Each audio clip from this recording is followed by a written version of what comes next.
ItZoTom here, and today we're doing something a little bit different. Instead of playing just a regular playthrough, we're going to do a bit of a tips and tricks video. So, number one, straight into it, no messing around. These are the items that you want to have before you leave the light containment zone. You want the level 2, well, this needs to be level 3, but you need the level 2 keycard, the gas mask, the SCP-1499, SCP-714, the SNAV, SCP-860, a first aid kit, and the SCP-372 document because it has the maintenance tunnel code on it. So these are the essentials. So I was going to go around and show you each room that you get them in. I mean, this is the room you get the maintenance code in, which is SCP-372's room. But I thought, you know, the game's randomly generated. It's not going to make much sense to go and show you the rooms because it's just going to be the room and not how to get there, because that's impossible. So the only ones you really need to know about are which ones? The S Navigator, which is in the same room as the level 2 keycard, where 173 is on the other side of the glass, and the medkit, which is in the same room as the refinery, where you put things in to upgrade it. And that's pretty much it. The others are self-explanatory. The ring and the key, they're in a room that has like their number next to the door, so that's obvious. So is 1499. So yeah, but these are the essential items you need before you leave the light containment zone. Speaking of the refinery, here we are. Look at that, just like magic. So yeah, this is where you'd normally get a medkit sitting right here, but you don't really want to take a regular medkit. You can't get out with a level 2 keycard, and you don't want a normal gas mask or even a normal navigator. So what you need to do, you need to change this to fine. You need to go over here, you need to chuck these in here. This included the gas mask and the first aid kit. You turn the dial. I'm sure you know this, but you know, I'm just making it for everyone in case you haven't played the game at all. You might want some tips for when you download it for the first time. And there you go, fresh items, all good. Now you can leave the entrance zone. So then the S Navigator on fine.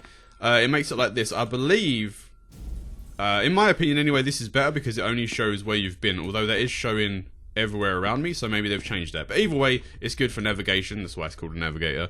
The small first aid kit is better than the regular one for some reason, and now this, when you put it on, will say you can breathe easier and you get unlimited sprint, which is obviously very useful. But if you sprint too long, it goes like really white on the screen, and I'm not actually sure what that does. But there you go. That's that done. All the items you need, you now have. So now that you've got everything you need, obviously you need to actually get out of the light zone and survive. So number 2 on the list, yes, that was all one tip, all of those items. Number 2 on the list is blink before every door.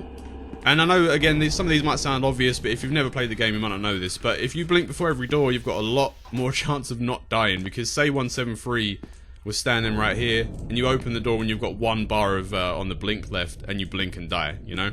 And then obviously, always close doors behind you. And if you're in a room with corners, I mean, this is a bad example because there's literally no corners. But if you're in a room with corners, like this one for example, you want to always check the corners. Because if I ran straight ahead and he was there, we're just dead. There's no way we're getting out of that one. So yeah, that's a pretty simple tip, but it will be very handy, especially when you're, you know, trying to get through the run quickly. Tip number 3, or trick number 3, whatever, you know, whichever word you want to use. Don't ever let your stamina bar go all the way down when you're sprinting and want to carry on walking afterwards. Because right now I'm still holding it, so you see it stays empty. If I now let go of the sprint button, but keep walking, watch how long it takes for it to start coming back. That was like a good 2-3 seconds. Maybe not 3 seconds, but it was a good 2 seconds. And you know, you can, if you stop moving completely, it will come back faster. But if you sprint down and then let go when there's still bars, it comes back instantly. There's no delay, no waiting, and it might seem like it's not that big of a deal, but those few seconds could really save your life, you know. So tip number 4 is one that I use in pretty much every video I play of SCP. If you start getting lost because everything looks a bit similar, just go in a straight line for as long as you can. Don't take any turn-ins, go into any rooms, nothing. Just keep going straight. Obviously check your corners, blink before doors, all the previous tips, but you just want to keep going and go in as long as you can until you hit a dead end. And that way, 9 times out of 10 you're going to find what you're looking for. I mean, you can check, if you're looking for the refinery for example, you can check all the doors, you know, see where that goes. Like that's the oh god, didn't shut the door. See, I'm not following tips. This is the storage room. No, it isn't. This is the SCP-1499 room. My bad. But yeah, so that's where you get the second gas mask, this one, which is going to come in handy later on. I thought that was labelled outside, that's my bad, but there you go, it's in there. But yeah, so you can check the doors, but I would recommend not actually going down it unless you find what you're looking for. Ooh, okay, see, that's why you blink before you go through the doors. Because we could have just been in a pretty bad spot. Jesus Christ, I didn't think I was going to get jump scared in a tutorial video, but here we are. So yeah, there you go, I've hit a dead end. The only way I can go is this way. And it's taking us immediately to the security room, which you need to go in and disable the lockdown to actually get to the heavy zone. So there you go, see, the straight line method works. It gets you where you need to be. So number 5 is another tip for when you get lost. I like to just kind of pick up documents. I actually forget to do this a lot, to be honest, and plus the navigator can kind of help with this a little bit. But if you've got a particularly repetitive seed where everything looks very similar, you can take like the Class D orientation leaflet, for example, just drop it on the floor. Obviously this is a very recognizable room, so it's not a good example, but you can just drop useless items on the floor as landmarks, and then whenever if you accidentally come back to a room and you think, have I been here before, you can see, oh, I've dropped something on the floor, I've been here before, and then, you know, go back, or you know that you've not been for a certain door, stuff like that. So it can be really handy. Obviously you eventually will run out of stuff, but you can find a bunch of useless pages, useless items all over the place. It's just up to you whether you want to collect them, or if you get a clipboard, bonus tip, you can store like another whole inventory of pages, so you can just grab all of the SCP documents and just drop them all over the place, and then you'll never get lost. I mean, I can't guarantee that, but it's less likely. So number 6 involves SCP-1499, and a good thing you can do with this, I'm going to just grab this here, you put it on, and it takes to another dimension, where these dudes are, and they're not friendly, they're not, but if you want to go, oh, they've changed the run animation, weird, or I just don't remember it, but yeah, if you want to go somewhere that's like maybe a little bit safe, I can't actually find anywhere right now, but there's, I think in like this one, there's like, you can get inside of it, or you know what, it doesn't really matter, as long as you're quick about it. So obviously when you open your inventory, the game pauses anyway, so realistically it doesn't matter. But you can basically use SCP-1499 as storage. So I can drop this here, and then I can take this mask off. And whenever you move out here, it doesn't move in the pocket dimension. You'll go back in wherever you last were. So we can run all the way down here, you know, run through this door, whatever. It's a dead end, so whatever. But yeah, you run down here, you put it back on. Oh, he's dead.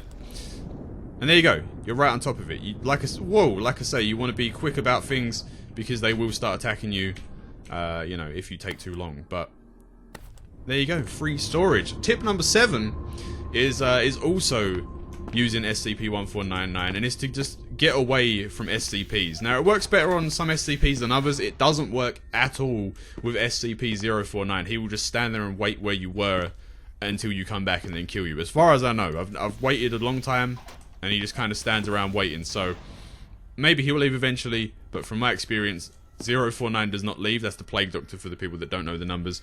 But 173, the stone guy from the beginning that snaps your neck, if you go into the other dimension and you wait about 60 seconds, he should be gone when you come out. And it works especially well for the soldiers later on in the game, because they will just keep walking. But again, you want to wait about a minute just to be sure. And it works the best for SCP-106, which is the guy that pops up out the floor and makes all the corruption. He will disappear immediately. He's like, oh shit, he's gone, I guess I'll go as well, and then just he fucks off. So that's good. He goes. It's very good for many different things. Alright, so for tip number 8, I'm going to need a volunteer. Now, he might still be around this corner. Let's go have a little check. No, he is not. I mean, he might be. If not, we'll just spawn him in. Okay, he's not here. No, wait, he is still here, I think. Nope, I'm imagining things. Okay, it's fine, we can spawn him in. Oh god, where is he? Oh, we're inside him. Okay. Alright, I need to back up a little bit. So, say for example, he's blocking a door, right? Now, actually, you know, let's try and get him blocking the door. Let's just try and get him to do that. Are you blocking the door? Alright, well, he's off to the side a little bit, but what you can do, if you look down so you can just see his feet at the top of the screen, and walk backwards, he will gradually come towards you. You have to be quick, which I have not been. Yes, I have. You have to be quick because obviously if you blink, you're going to die. But you want to get the bottoms of his feet along the very top of the screen and then walk backwards. And that way he'll like gradually kind of pop towards you and you can move him out of the way of the door and then go around him. You do have to be quick. It is a bit risky. But it is very useful for like quick situations where you really just need to get him out of the way. Maybe if you don't have SCP-1499, there's no other way, you're about to die, like you just need to get him out of the way, and it works pretty well. Like, it's like you just look at his feet, run backwards, and there he is, and then you just run past him. Works every time, unless your mouse decides to spin you around, which it sometimes does. Okay, tip number 9. I had to start a whole new save for this because this room didn't exist in the last seed we were on. So this room has a very particular tip, or trick, as I said, whatever you want to call them. So normally you have to come in, run down here. 173 would normally be here because because I teleported here, he's not here. So normally it would be much more intense. You press that button, it opens this door, closes that one, you go through, and you get on with your playthrough.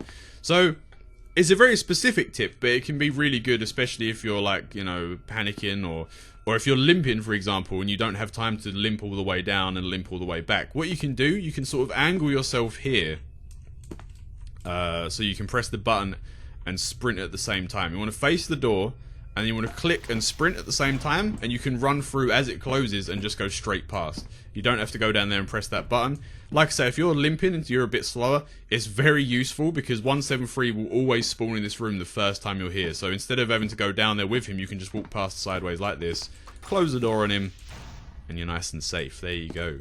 Easy peasy. So the last tip for this video is basically, if you don't have all the items for the light zone but you don't really care, you want to just skip through, it can be a bit risky, but you can basically purposely get caught by 106 and go to the pocket dimension. Where is he? I'm scared. He should, there he is. He's just not making any corruption. Yeah, so if you purposely get caught by 106 and go to the pocket dimension, it is a bit of a gamble because you might not actually come out where you want to be if you come out at all, but you can, what you can do here, you can save, because there's a very small chance that one of these tunnels will just take you straight out, which would be very nice for this tutorial right now, game, if you want to be friendly about it. I think it has? It could be the trick one. It was. Okay. So, yeah, you can just keep reloading it, trying the different tunnels, different hallways, until you get teleported out where you want to be. So it's, it really just depends. It's down to luck, pretty much. Like, again, where have we been put? We've been put here again, which is fantastic.